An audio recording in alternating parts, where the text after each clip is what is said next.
Sí, bueno, el título es un poquito diferente de lo que había prometido. Bueno, creo que este abarca un poquito más y puedo contar como un poquito de antecedentes con este título y un poquito de las cosas que he estado trabajando. Bueno, el plan básico de esto, me voy a ir bien rápido porque si no, no va a dar tiempo de abarcar todo lo que hay aquí.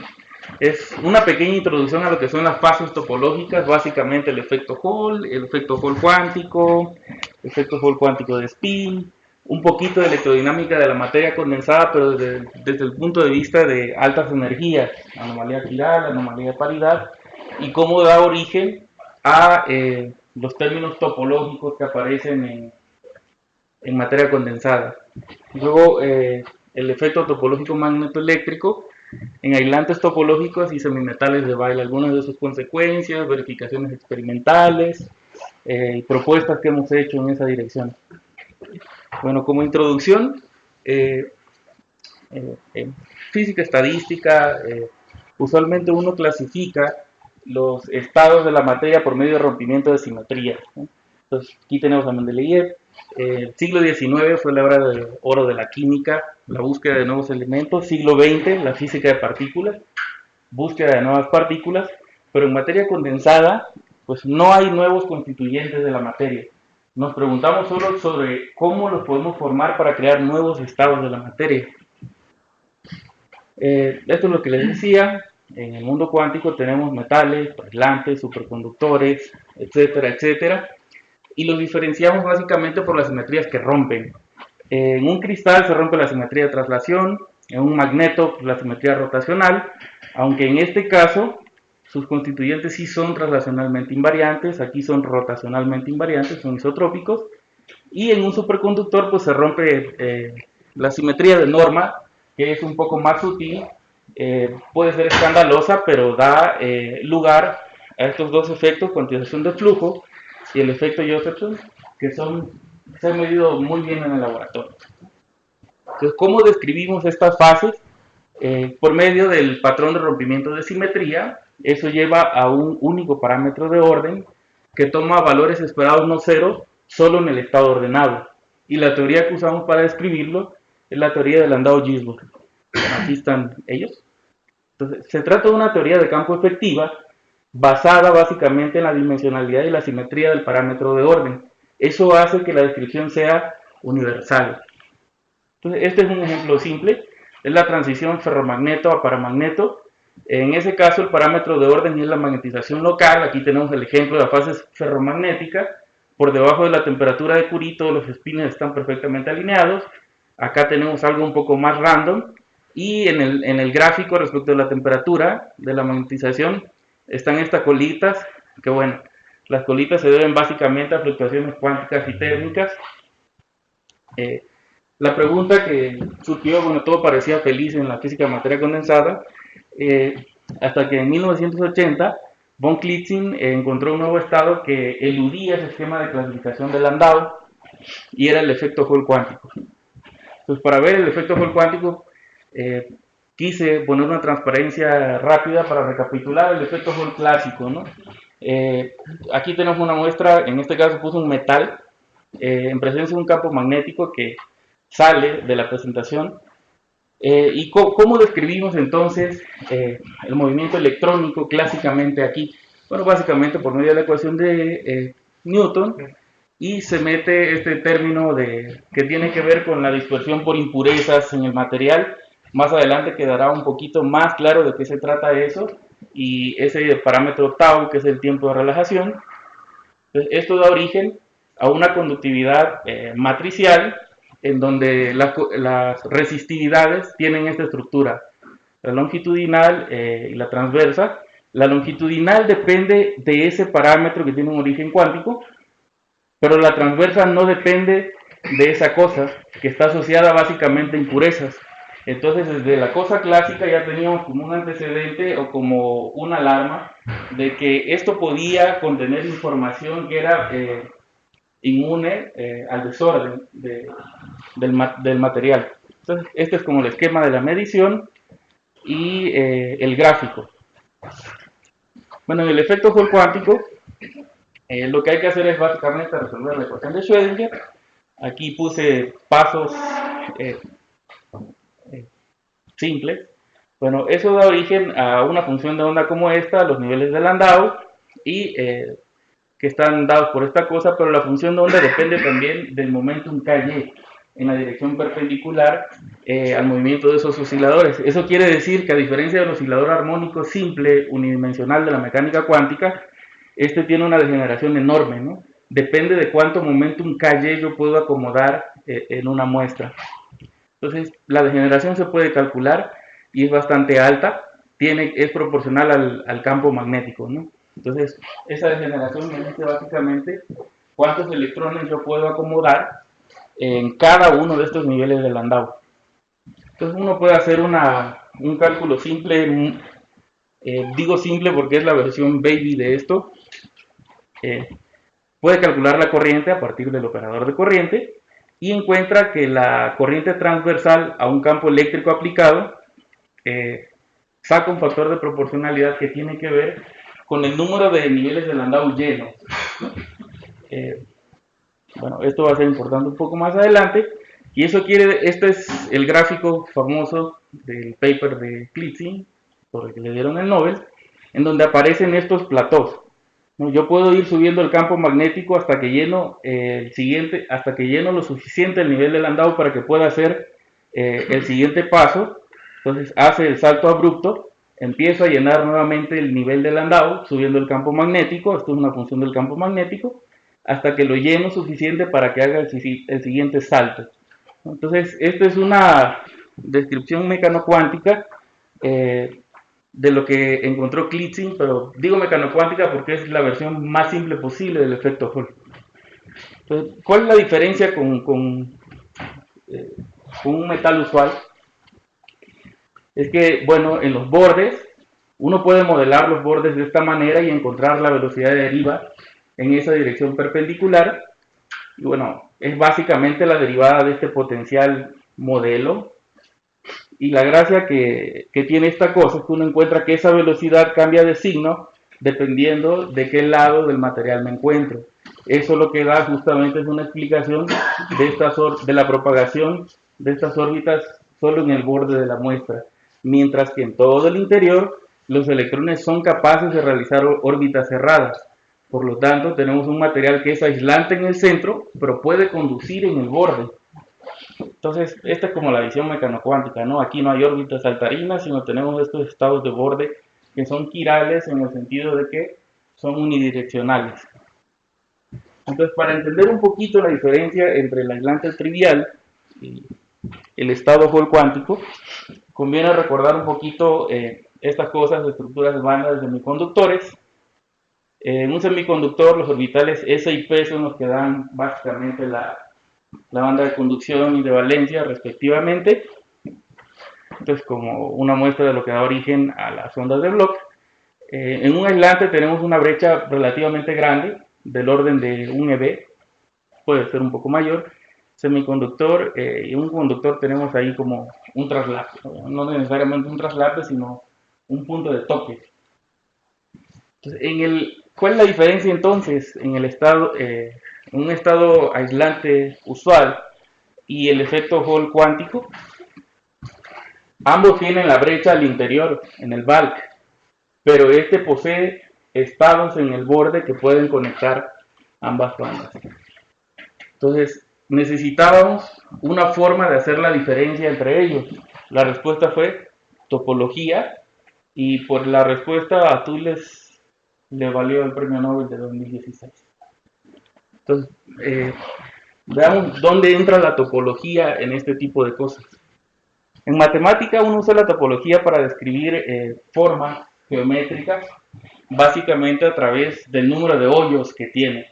Y eso es una integral de la curvatura de Gauss, y el teorema de Gauss-Bonnet garantiza que esta integral no depende de los detalles de las formas geométricas, sino solo de cosas globales, justamente como el número de huecos. Entonces, en ese sentido, estas están disconexas topológicamente, pero hace que la taza y la dona pertenezcan a la misma clase topológica. Entonces, ¿dónde está la topología del efecto Hall cuántico? Uno puede usar la fórmula de Cubo manipularlo un poco y escribir esa conductividad en términos de la suma de estos números que están acá, que son los que se conocen como el invariante TKNN. Entonces, ¿por qué es topológico?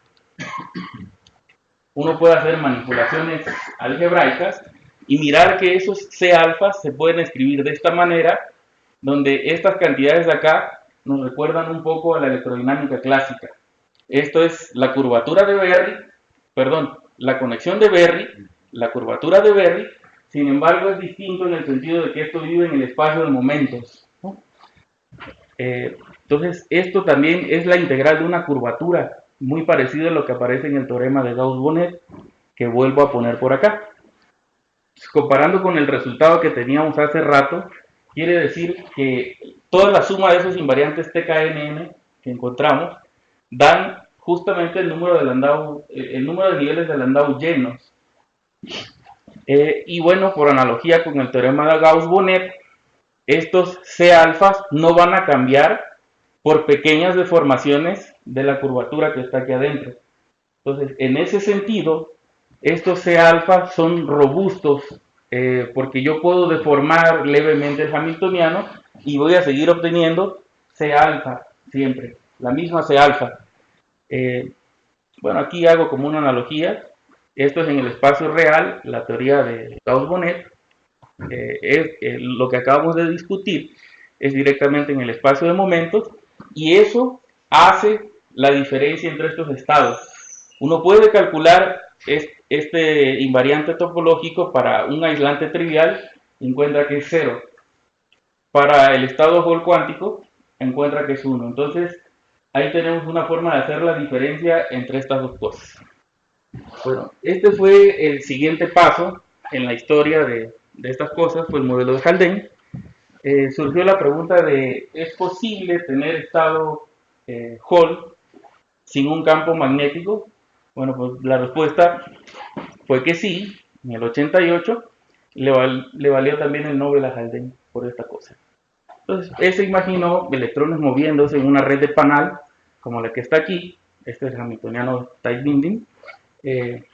Bueno, el punto es que el espectro de energía de esta cosa tiene esta estructura y los puntos cercanos, aquí, bueno, no cercanos, sino, y bueno, donde están cerca las bandas de valencia y la de conducción, se asemejan a los conos de Dirac de física de partículas.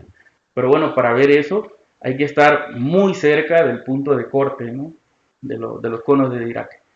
Bueno, debido a la simetría C3 que tiene esta configuración, son solo dos conos los que son independientes, que se localizan en K y K', y todos los demás se pueden obtener a partir de esa simetría, ¿no? Entonces, tomando la transformada de Fourier de esto para irnos al espacio K, encontramos que el hamiltoniano tiene una estructura muy simple que se asemeja a la de un spin en un campo magnético. A la gente le gusta calcular curvaturas de Berry en estas cosas.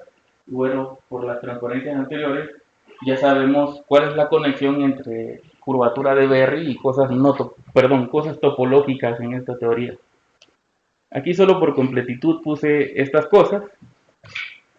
Pues bueno, el punto es que cerca de esos conos que estaban pintados ahí, uno puede linearizar el hamiltoniano y tiene esta estructura. Estas estructuras alrededor del punto K, del punto K'.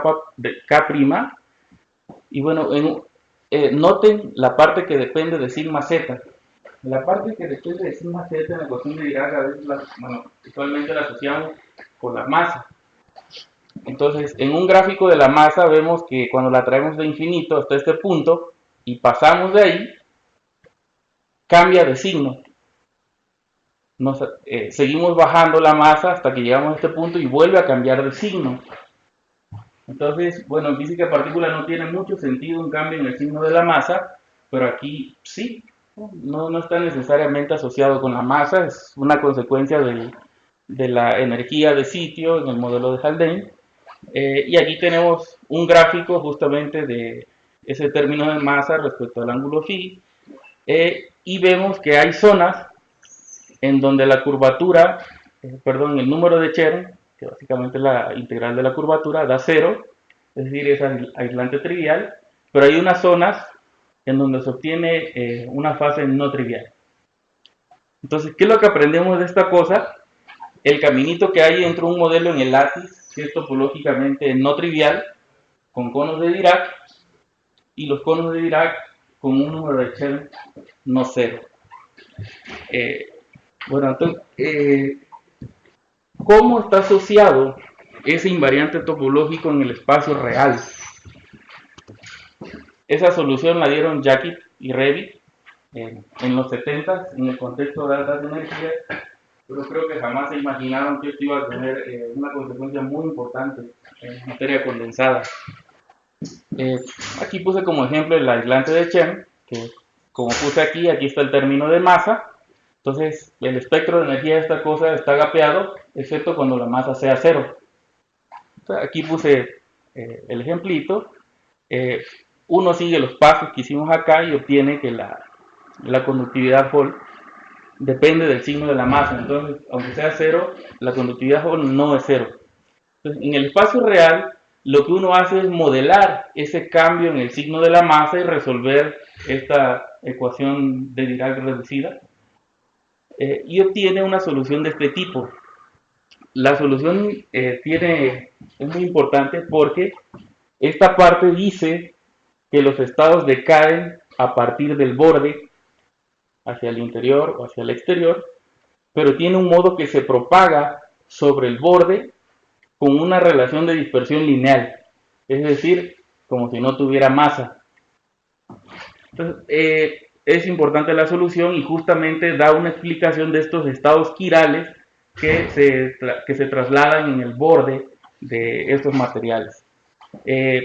La solución es bastante estable en el sentido de que uno puede tomar cualquier otro modelo de masa siempre y cuando cambie de signo en la superficie y sigue obteniendo una solución de este tipo.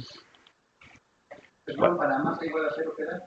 ¿O para el cono de Dirac? Para masa igual a cero tienes un cono y la masa igual a cero está asociada justo con el estado de borde.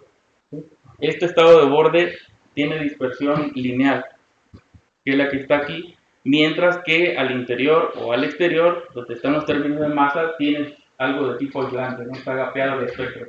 Entonces, para masa diferente de cero, está gapeado. Y no hay eso. Digamos, los estados viven acá, digamos, domina el decaimiento acá, pero sí lo tiene, nada más que existe una solución particular que da estados de borde con una relación de dispersión lineal, ¿sí? Como si fuera una partícula sin masa, pero no lo es una cosa emergente aquí, no se ha hablado de partículas. Bueno, es una cuasipartícula. Ajá, exactamente, sí. Por eso se llaman cuasipartículas en materia condensada. No se trata de verdaderas partículas de Dirac, verdaderos fermiones Weyl o Majorana, sino son cosas emergentes, ¿no? Bueno, entonces 2 es mejor que 1, lo que hemos discutido, es una cadena sin spin, que es el modelo de Haldane. Pero bueno, el siguiente paso fue el efecto Hall cuántico de spin, y fue qué pasaría en una cadena con spin. Entonces se obtiene, haciendo resumen, se obtiene básicamente la misma cosa, estados quirales, pero con polarizaciones de spin bien definidas, ¿no? Que se contrapropagan en el borde. Entonces en el grafiquito de las bandas, ahora tenemos estos 2 estados, ¿no? Que están asociados justo a las 2 proyecciones del spin posibles. Entonces, ¿cómo incluimos el spin? Entonces, para hacerlo, esa respuesta la dio Kane Mills en 2005 apenas. Entonces fue volver al modelo de Haldane y fijarse en una fase sin brecha, una fase gapless, que era tomar el ángulo de Haldane que aparecía ahí en la red igual a 0. Entonces eso da origen a un hamiltoniano de este tipo que es de 4×4, y esto ya se asemeja todavía más a la ecuación de Dirac. ¿Sí? Ya tenemos hamiltonianos de 4×4 y con una definición apropiada de la matriz gamma, esto se puede escribir como la ecuación de Dirac sin masa. Entonces, ¿cómo abrimos entonces esa brecha que es necesaria para que aparezcan esos estados de borde?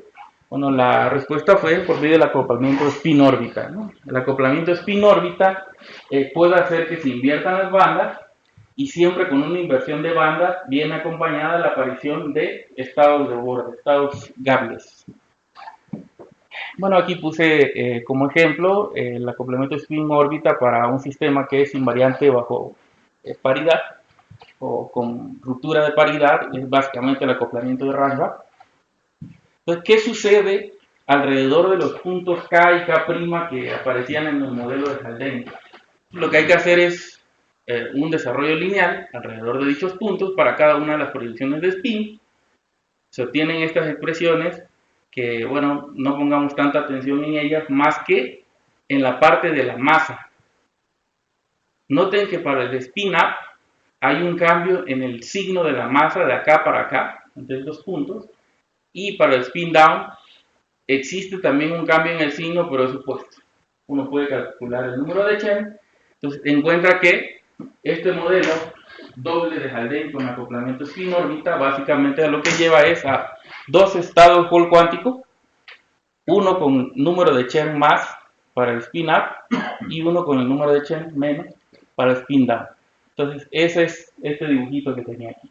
Eso es básicamente el efecto Hall cuántico de spin.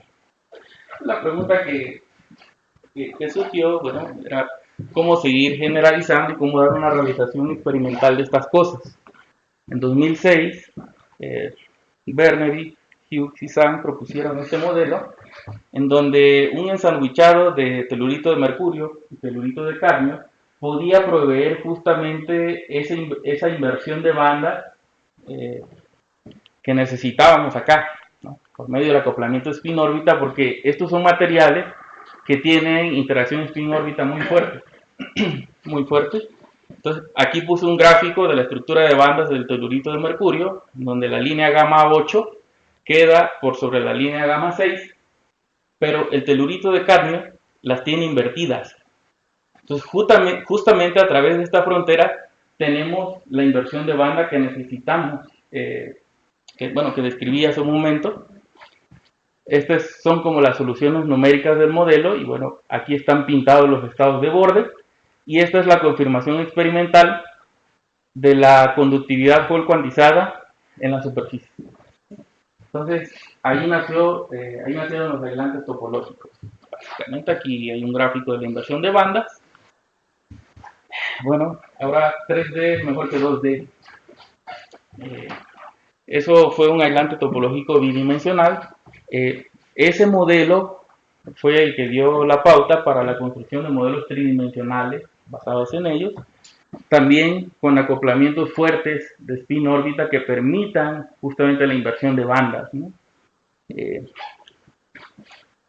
Aquí hay un gráfico de los orbitales P de este material, en donde alrededor del nivel de Fermi, que está pintado con las líneas azules, se ve claramente cómo se invierten las bandas, ¿no?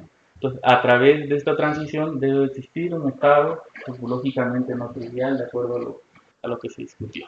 Entonces, pasamos de la idea de estados de borde, una muestra bidimensional, a estados de superficie, en una muestra 3D.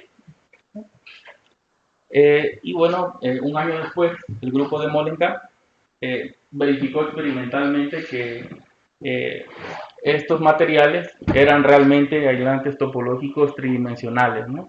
Este es un plot de la energía respecto del momento, y aquí se observa la aparición de los estados de borde, ¿no? Alrededor del punto gamma. Y este es un gráfico de cómo se ve el cono de Dirac de los estados en la superficie. Entonces, para la parte de arriba tenemos una polarización de spin, para la parte de abajo tenemos la contraria. Bueno, la historia no se terminó ahí. Hasta ahí habíamos aprendido que solo fases de tipo aislante que poseían un gap, una brecha, podían ser topológicamente no triviales. Pues bueno, no fue cierto. En el 2010 empezó la historia de los metales topológicos. En un metal topológico, básicamente un metal de Dirac o un Weyl, el hamiltoniano tiene esta cosa, tiene esta estructura, perdón. Y esta estructura la reconocemos de física de alta energía como fermiones de Weyl. Entonces, tenemos ahora materiales que exhiben fermiones de Weyl como cuasipartículas, como cosas emergentes o el comportamiento colectivo de el transporte en dicho material. Entonces, en un semimetal de Weyl tenemos dos conos que están separados en el espacio de momento y que tienen diferentes quiralidades, ¿no? Aquí la quiralidad es básicamente la chi. Aquí una versión simplificada de los conitos y da una curvatura de Berry que tiene esta estructura. Esta estructura la reconocemos como la de un monopolo magnético, pero en el espacio K. No se trata de monopolos magnéticos en el espacio real. Hace rato que vimos la conexión y la curvatura de Berry, vimos que tenía una analogía muy cercana con el campo de norma del campo electromagnético 1, y por lo tanto la curvatura de Berry la podíamos entender como si fuera un campo magnético en el espacio K. Por eso esto recibe el nombre de monopolo magnético en el espacio K, pero no es un monopolo magnético, ¿eh? O sea, la ley de Gauss de magnetismo sigue siendo válida bueno, hasta que se muestre lo contrario, ¿no? Pero no hay ninguna prueba. Entonces, está bien lo que le enseñaste a tus estudiantes. Bueno, aquí para ver un poquito la diferencia de los estados de superficie entre un aislante y un metal, aquí dibujé nuevamente el aislante topológico que da origen a estos estados de superficie. En un semimetal de Weyl, las dos proyecciones de esos conitos que están acá sobre la superficie dan como el punto fuente y sumidero de un estado al que conocemos como arco de Fermi. Entonces, esos son los estados característicos en el caso de un semimetal de Weyl. Entonces, eso fue como una introducción muy rápida de lo que son fases topológicas, porque son importantes las detecciones experimentales. Bueno, ahora nos preguntamos cómo responden ante campos electromagnéticos externos. Por supuesto, esta respuesta es limitada, ¿no? Estos materiales pueden responder a gradientes de temperatura, gradientes de potencial químico, esfuerzos, etcétera, etcétera. Entonces, en lo que yo me voy a enfocar es en la respuesta electromagnética, ¿no? Entonces, aquí, aprovechando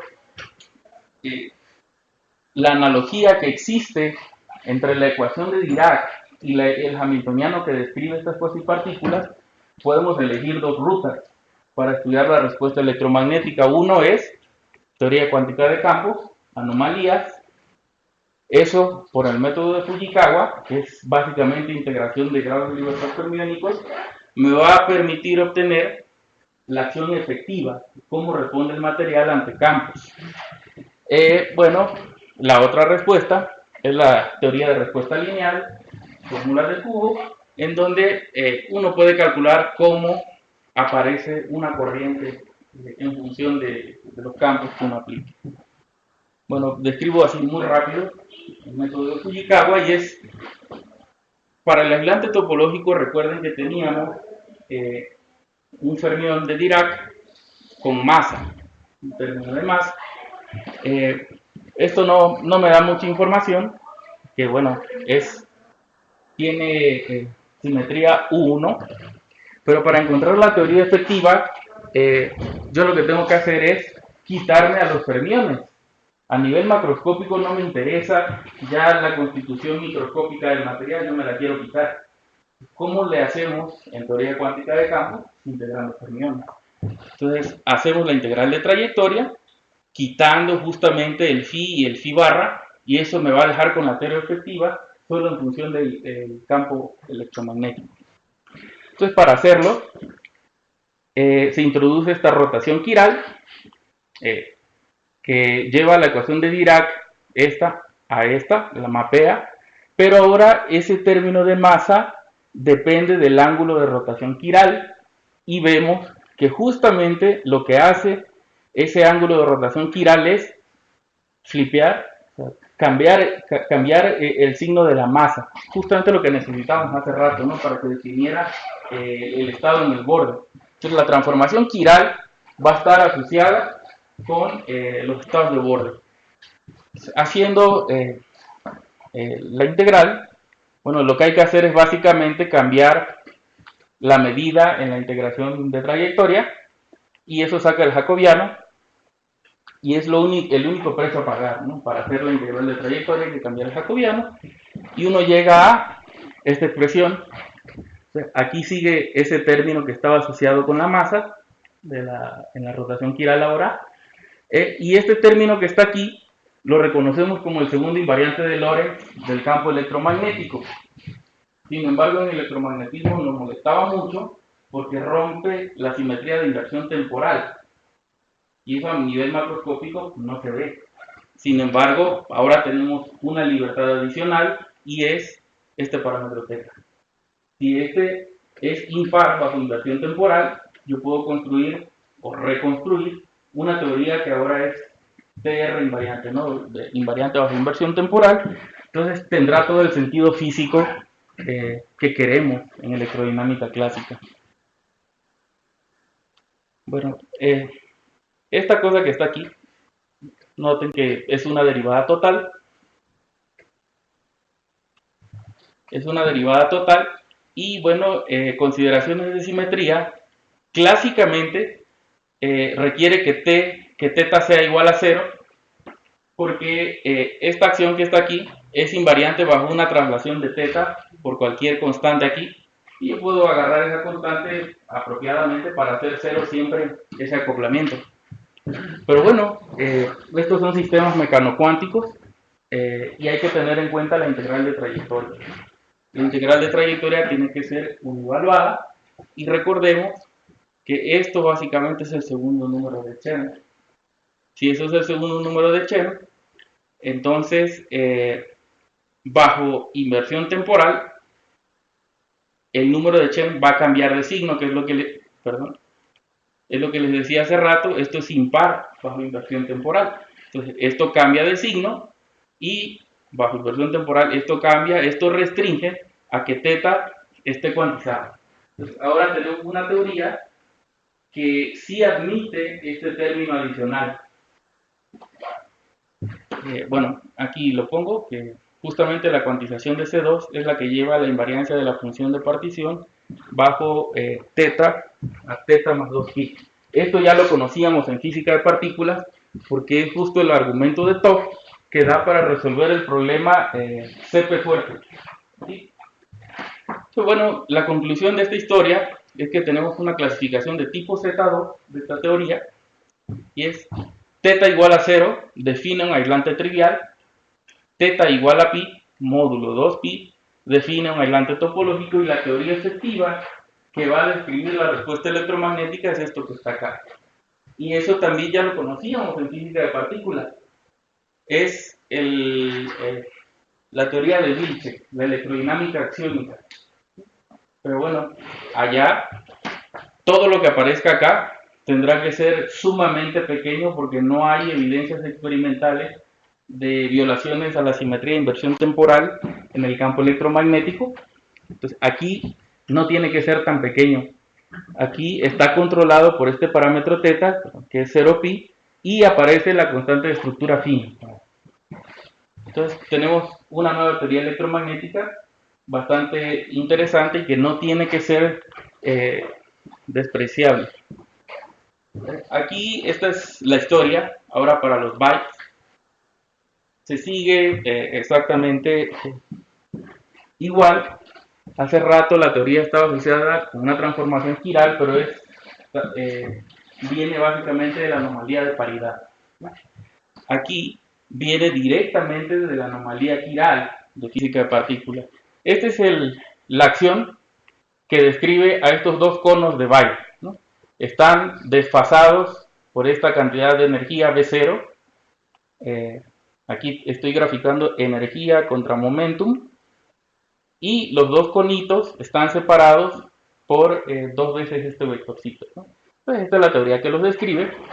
Y bueno, si uno es ingenuo para calcular, uno nota que esta acción tiene simetría quiral. Entonces eso lleva a la aparente conservación de los números del número de fermiones izquierdos y derechos en estos conitos.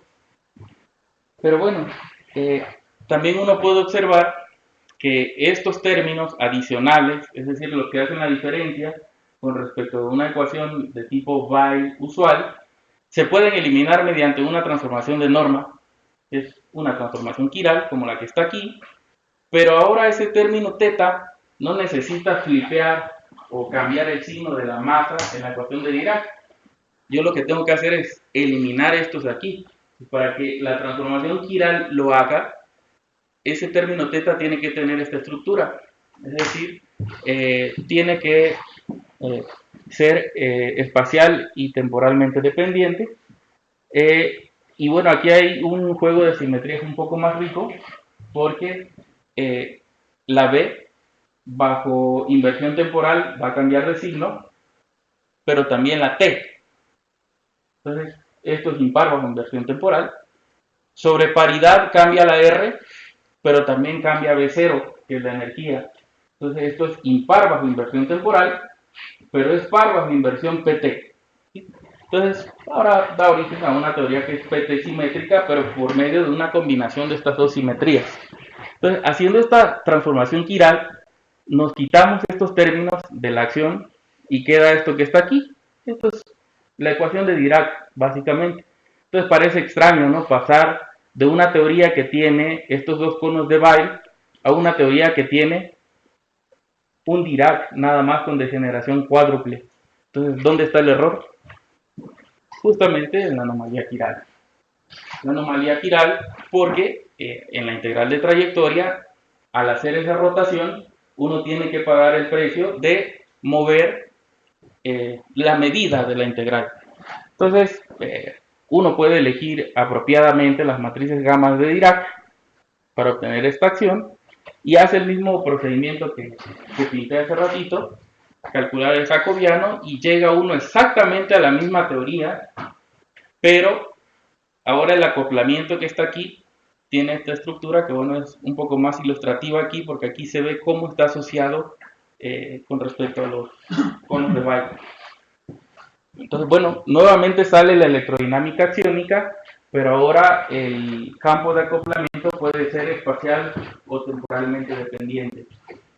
Bueno, eso gusta mucho en la búsqueda de materia oscura y ese tipo de cosas, ¿no? Pero ahí al parámetro de acoplamiento de nuestras teorías pues, se les hace dinámicos, ¿no? Ahí no hay ninguna restricción. Y aquí no es que sea dinámico, sino que lo está dictando la teoría, cuál es la estructura que debe de tener, aunque dependa del tiempo. Entonces, esta es la conclusión. Tenemos nuevamente una electrodinámica axiónica con la constante de estructura fina por acá, y ese ángulo axiónico así, y está asociado con estos dos conos de Weyl así, desfasados en energía y desfasados en momento. Entonces, consideraciones de simetría. En un material que que rompa la simetría de inversión temporal pero preserve paridad, la B es diferente de 0. Si preserva paridad, pues esta B0 es 0 y los conitos están exactamente al mismo nivel, y lo que se obtiene de variar esta acción con respecto al campo U1 es el efecto Hall anómalo. Todo viene de la anomalía quiral. Si tengo ahora un material con rompimiento de paridad, pero que es simétrico, inversión temporal, entonces ahora lo que es 0 es la B. Tengo los conos exactamente en el mismo punto en el eje de momentos, pero desfasados en energía. Y lo que da es esta cosa que parece extraña, ¿no?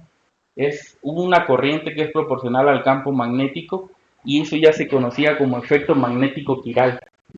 En materiales no lo es todo, en física de partículas sí lo es. No hay nada con qué compensar esta cosa. Entonces, estas teorías no capturan toda la historia, porque dan solamente las contribuciones topológicas que vienen de las anomalías que acabo de contar, pero en un material hay más que eso, ¿no? Hay más cosas de transporte. Para hacer un poco clara la presentación, quise incluir aquí un poquito sobre la teoría de Boltzmann, que el cálculo exacto sobre estas cosas hay que hacerlo numérico, pero queda escondida, digamos, la parte física de lo que estamos hablando, ¿no? Entonces, estas cosas y partículas se mueven en un material, tienen estas propiedades de transporte, que podemos describir por la ecuación de Boltzmann directamente. Entonces, aquí está el término usual de fuerza, el término de difusión y la integral de colisión de partículas, que tiene una estructura ahí bastante fea, ¿no? Y estas cosas que aparecen aquí son probabilidades de transición mecano-cuántica que calculamos usando la regla de oro de Fermi. Entonces, lo importante aquí es que esa función de distribución básicamente lo que nos da es la densidad de cuasipartículas en el espacio fácil.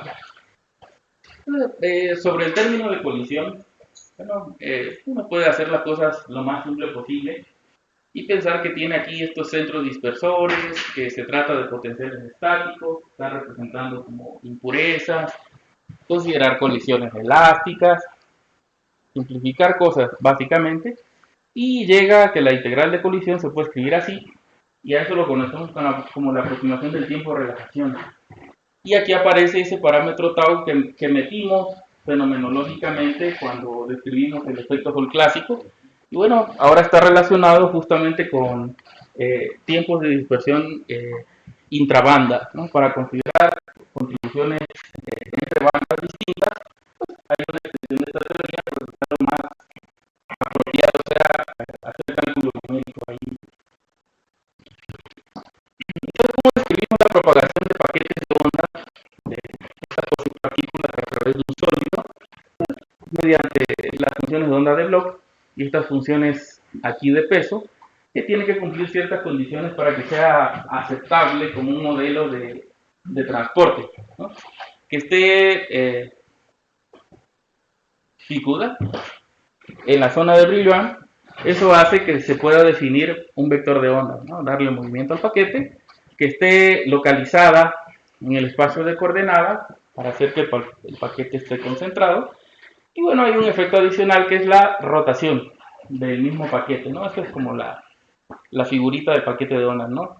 Hay traslación, está definida la trayectoria, está definido el centro del paquete y la rotación. Entonces, todo eso, a través de la ecuación de Boltzmann, va a dar origen a algunas propiedades de transporte interesantes. Para sacarlas, usamos esta teoría, básicamente un principio variacional, pero bueno, olvidamos esta parte y vamos directamente a esto. Estas son las ecuaciones de movimiento que se obtienen al variar esta lagrangiana. Y la diferencia respecto a la que conocíamos en los libros de estado sólido usual es que ahora aparece la curvatura de Berry. Entonces, la curvatura de Berry va a ser importante entonces para describir el transporte en estos materiales. Y noten también, como por analogía, que la curvatura de Berry juega el papel de un campo magnético, pero en el espacio de momento, no en espacio real. Aquí está la curvatura de Berry y la forma de la velocidad. Pues estas cosas se pueden desacoplar y se define aquí la densidad de carga de cuasipartículas y la densidad de corriente de cuasipartículas. Entonces, esta teoría, con la curvatura de Berry incluida, debe ser capaz de reproducirnos absolutamente todo lo que salió de teoría de cuántica de campos a partir de la anomalía de paridad y de la anomalía quiral. Entonces, bueno, como ejemplo, aislante topológico. Este es el hamiltoniano de los estados de superficie, de un aislante topológico que es básicamente spin órbita con masa. Entonces, uno puede hacer cálculos, se queda con la dependencia, noten aquí que aquí está R punto, E cruz omega, que es el que está acá, y la distribución de cuasipartículas, ¿no? Que es básicamente Fermi-Dirac. Uno pone el potencial químico por acá, la banda de conducción, toma temperatura cero. Bueno, eso fue importante y no lo dije hace rato. Cuando se hizo la transformación giral, todo eso fue siempre a temperatura cero, ¿no? Teoría térmica de campo. Entonces, a partir de esta cosa uno puede hacer las integrales, saca esto y mira que la contribución que es realmente robusta ante la m, cuando la m va a cero, es la primera parte y da una conductividad como esta que ya habíamos encontrado antes a partir de la anomalía de paridad, ¿no? Y básicamente el efecto Hall semientero de superficie. Lo mismo sucede con los bytes. Ahora yo aquí tengo mis dos bonitos con las dos quiralidades, Uno es la fuente y el sumidero de curvatura de Berry. Y calculamos la conductividad, la que viene de la ecuación de transporte de Boltzmann. Esta que tiene que ver con la omega la asociamos con cosas topológicas, y esto que no tiene que ver con omega, pues serán las contribuciones topológicas, que para el caso de un metal como el Bai, pues va a dar la ley de Ohm, básicamente. Eso es lo que da acá, la ley de Ohm. Pero el término topológico, cuando lo integramos, da esto de aquí, que produce una corriente como esta, que es la que venía del efecto Hall anómalo asociado con la anomalía quiral en cuántica de campo. Entonces, aquí hay un punto importante que quiero hacer notar, y es que cuando el potencial químico lo traemos justamente al punto entre los nodos, nos podríamos quitar esta contribución y quedarnos solo con el efecto Hall anómalo. Por supuesto, esto es a primer orden, despreciando n cosas, ¿no? Es un modelo muy simplificado. Magnetotransporte es el que da origen al efecto magnético quiral, que hace rato lo sacamos en el caso de la integración de fermiones, y que daba una corriente proporcional al campo magnético como la que está aquí. Sin embargo, bueno, aquí al tratarse de un material hay otros efectos que pueden compensar esa corriente que no es muy deseable, ¿no? Porque se trata de una corriente de no equilibrio, y un teorema,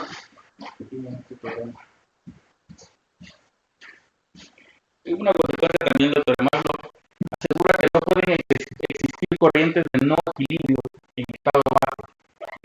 Bueno, entonces uno se queda con las contribuciones que tienen que ver con campo eléctrico, campo magnético, y calcula las corrientes, ¿no? Entonces, para un solo fermión quiral, uno obtiene esta corriente proporcional al campo magnético y al potencial químico. Entonces, a partir de esto, uno puede pensar en esta configuración en donde pone a diferentes potenciales químicos cada uno de los conos de Bai, y da origen a dos cosas.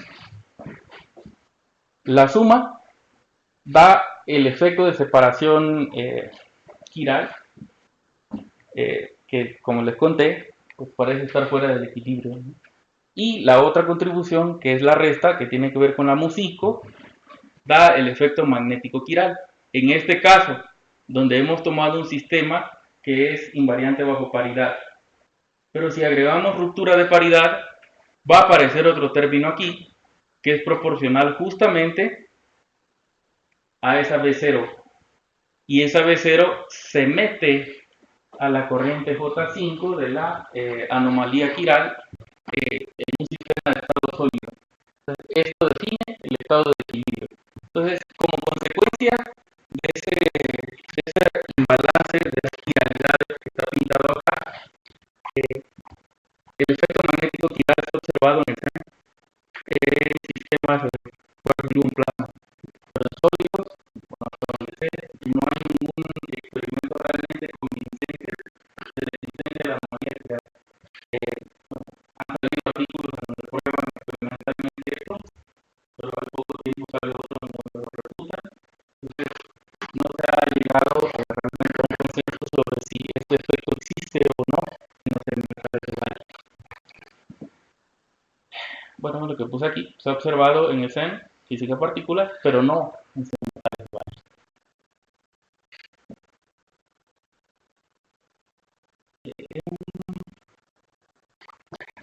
Otra consecuencia de la anomalía quiral es el bombeo de carga entre los nodos.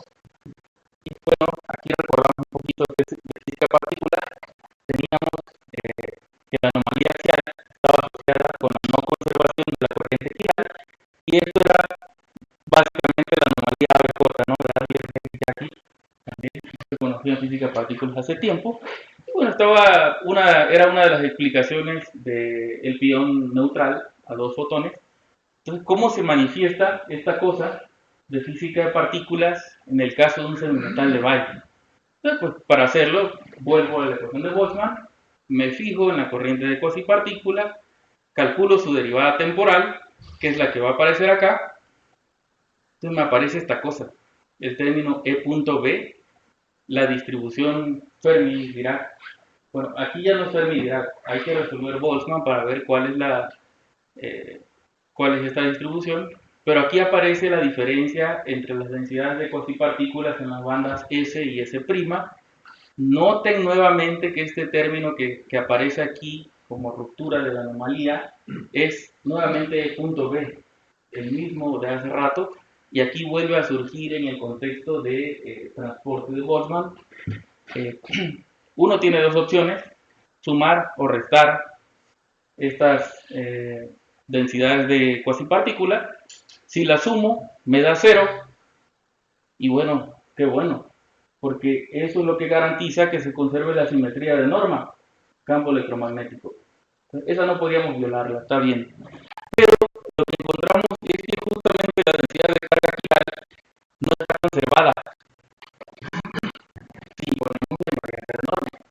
Eso quiere decir que la densidad de las partículas en uno de los conos puede estar bombeando de un lado a otro, se mantiene la suma, pero ese bombeo respeta esta ecuación que está aquí. Entonces, nuevamente, como les dije, esto es un modelo bastante simplificado, porque hay otros efectos que pueden molestar a este bombeo de carga que describí aquí, y son justamente dispersión entre valles, etcétera, etcétera. Bueno, también hay otra limitación de los modelos, y es que en estado sólido los dos conos de Weyl son la aproximación más baja que hay de los hamiltonianos reales, que son estos que están acá. Estos dan origen a un hamiltoniano que es isotrópico, pero bueno, cuando uno pone el potencial químico cerca del punto de Van Hoff, entonces los efectos de doblamiento de banda pueden ser importantes y da origen a cambios en las propiedades de transporte. Entonces, aquí describo el trabajo de un estudiante de tesis de la Facultad de Ciencias, que bueno, todavía se va a graduar, pero estamos escribiendo sus resultados. Y bueno, este efecto de transporte no lineal se conoce en física de altas energías y se puede observar en plasmas electrodébiles, quark gluon plasma y explosiones de supernova. Empezamos a preguntarnos qué pasa en el caso de un semimetal real, cuál es la analogía de estas propiedades de transporte no lineales. Entonces encontramos que sí, realmente existe una conductividad en función del potencial químico que presenta estos máximos. Aquí tenemos como renormalizados los ejes, pero parece ser extrañamente grande. No hemos terminado de explicar esta cosa porque no entendemos por qué podría ser extrañamente grande estos picos en una conductividad no lineal. Entonces, ya lo discutimos antes. Voy directo. Bueno, hay materiales topológicos como estos que son anisotrópicos, ¿no? Entonces, hay que ver cómo tomar en cuenta eso. La teoría efectiva que teníamos era la acción de Maxwell más el término topológico, y para que eso se manifieste, como θ es igual a pi al interior de un aislante topológico y θ es igual a 0 en un aislante trivial, entonces la única forma de que se manifieste de acuerdo a esta expresión de acá es que tenga una discontinuidad finita. Si es constante, recuerden, se trata de un término de derivada total, entonces no produce ningún cambio en las ecuaciones de movimiento. Pero si tiene una discontinuidad finita, como a través de una superficie, pues su gradiente da una delta. Y esa delta entra en las ecuaciones de Maxwell de esta manera. Entonces, esta corriente que está acá, con θ igual a pi, que ya sabemos que es lo que caracteriza a un aislante topológico, da nuevamente el efecto polarizado en la superficie. Entonces, toda respuesta electromagnética de este material va a estar compuesta por la parte no topológica o la parte óptica trivial y por esa corriente de superficie que vive acá.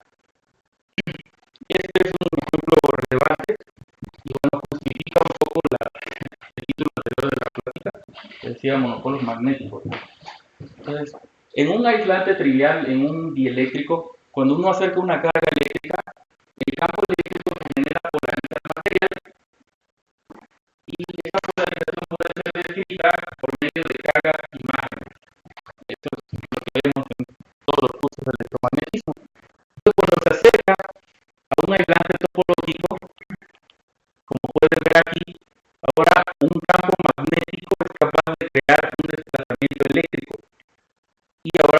eléctrico puede generar un campo magnético. Entonces, ¿cuál es el campo magnético asociado debido a esa carga cerca del adelante topológico? Pues resulta ser un monopolo magnético. Resulta ser un monopolo magnético, pero no en el sentido de Dirac ni en el sentido de Schwinger. No viene de una solución no singular a las ecuaciones de Maxwell, sino que es un efecto que viene de la topología no trivial del material. Esta es la intensidad del monopolo magnético y no contradice a las ecuaciones de Maxwell porque el campo magnético acá, afuera del aislante, queda descrito por un monopolo aquí al interior. Entonces, es consistente con el método de imágenes, ¿no? Es una solución a la ecuación de Laplace, básicamente. Entonces, no existen los monopolos magnéticos reales,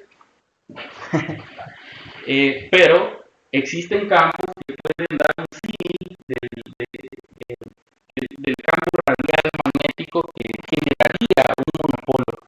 Entonces, esta ecuación se sigue cumpliendo siempre porque es una consecuencia de la invariancia de norma. Y para verificarlo, uno puede calcular el flujo en una superficie que encierra la carga, y si encierra la carga va a cerrar a los dos monopolos, por lo tanto es cero, consistente con esta cosa de acá. Entonces no hay que alarmarnos, no existen los monopolos magnéticos, pero sí existe un campo monopolar que viene de la corriente de Hall que vive en la superficie de estos materiales. Bueno, en la parte experimental se ha buscado ese monopolo, pero bueno, en el caso de gases topológicos no se ha encontrado.